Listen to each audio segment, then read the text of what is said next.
hope you had a really good day at school today. Tonight, I'm going to read you Shark Lady. So yesterday you got to hear about the tree lady. This is the true story of how Eugene Clark became the ocean's most fearless scientist. So we continue to celebrate Girls and Women's History Month.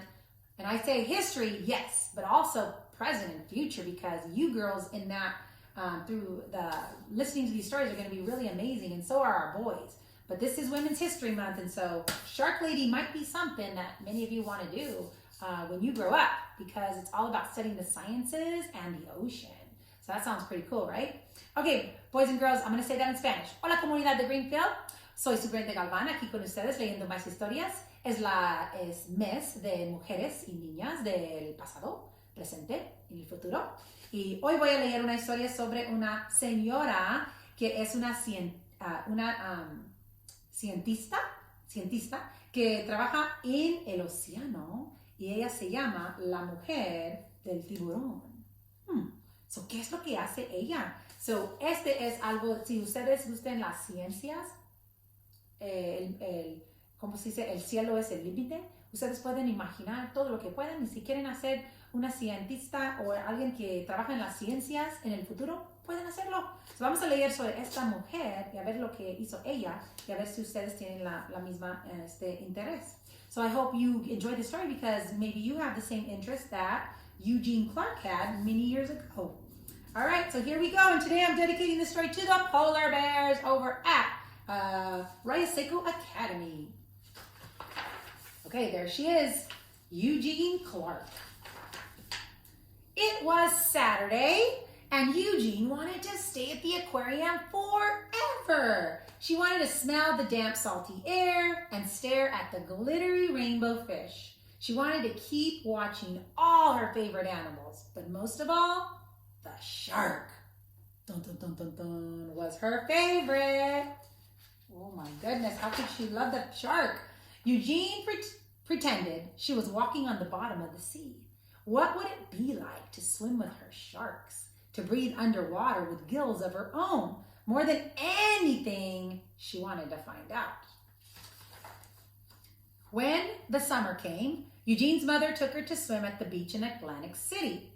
Stuffing sticky gum in her ears to keep the water out, Eugene dove down, down, down.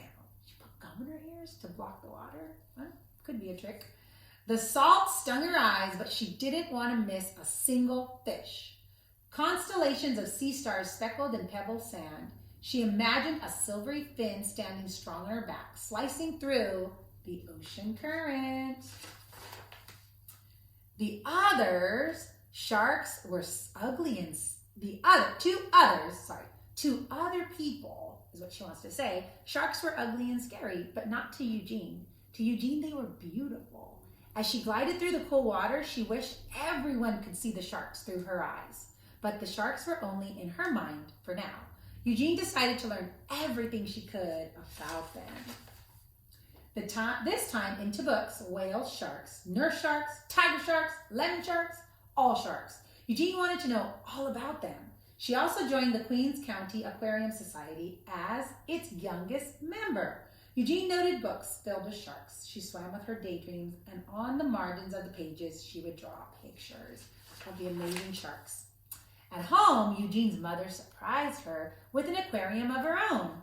A 15-gallon tank was much too small for sharks, but Eugene saved her allowance to buy one. So those are the fish she has in there now. It felt as big as the ocean in her room. Their small apartment became her aquarium, her laboratory, and her sanctuary. As she grew older, many were just still telling Eugene what to do. Forget about those sharks. Be a secretary. Be a housewife. Be somebody at home. Eugene wanted to study zoology, but some of her professors thought women weren't smart enough to be scientists or brave enough to explore the ocean. And they said that sharks were monsters and girls should be afraid of them. Eugene knew better. Her dream was as big as a whale shark. So again, Eugene dove into the water and didn't listen to anyone telling her that she couldn't do it. She plunged into every course she could and studied. Her laboratory became her home. From sunrise to sunset, she studied how fish grew and how they behaved and how they were put together, both inside and out. So she studied their bones even. Despite all the people who told her no and that didn't believe in her, Eugene was becoming one of the smartest students in the world.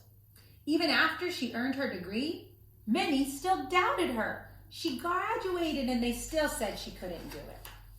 Well, Eugene's work, well, that was just the beginning. Eager to make discoveries of her own, Eugene finally dove into the ocean. In the Red Sea, Eugene collected hundreds of fish, including 3 new species that had not even been discovered before. She found the Red Sea sand diver, she found the buried Xenia pipefish, and she discovered the volcano triple fin. On a research mission exploring the Palau Islands, Eugene was diving alone when she encountered her first ever wild shark. But she wasn't afraid.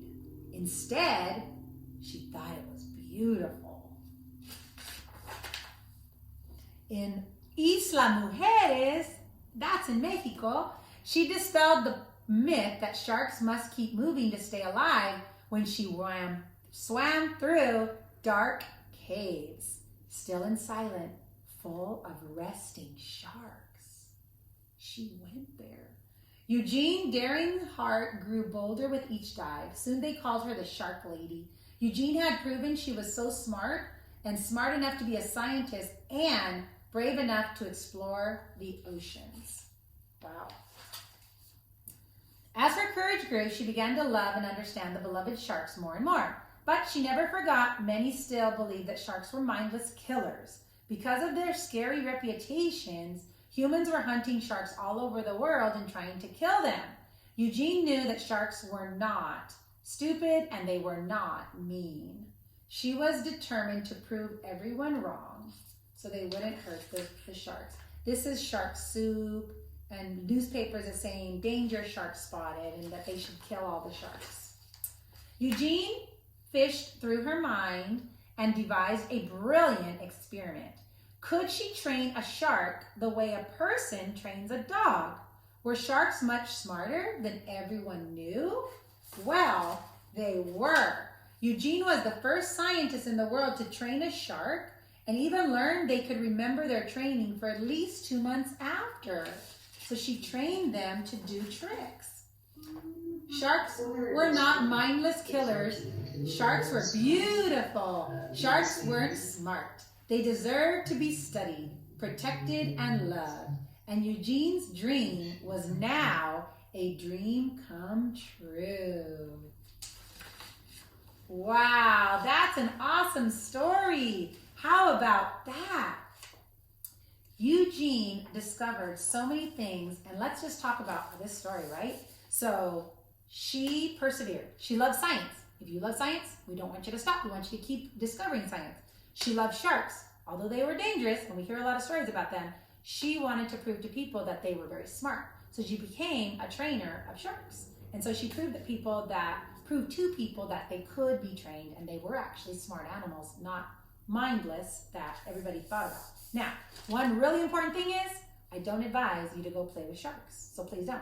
I don't want to do that. I don't advise you to do it. But if you go to college and you become a scientist, maybe you can learn how to navigate that world, okay? So that's just a little disclaimer. I don't want everybody to run out and be a shark lady because your moms and dads and grandmas and grandpas might get worried about that, as I would.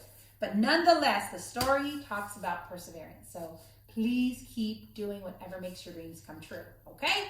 So thank you for joining me today. I can't wait to read you another story tomorrow night for Women's History Month. So this is Superintendent Galvan with the Greenfield School District sending a great big bear hug from our family to yours.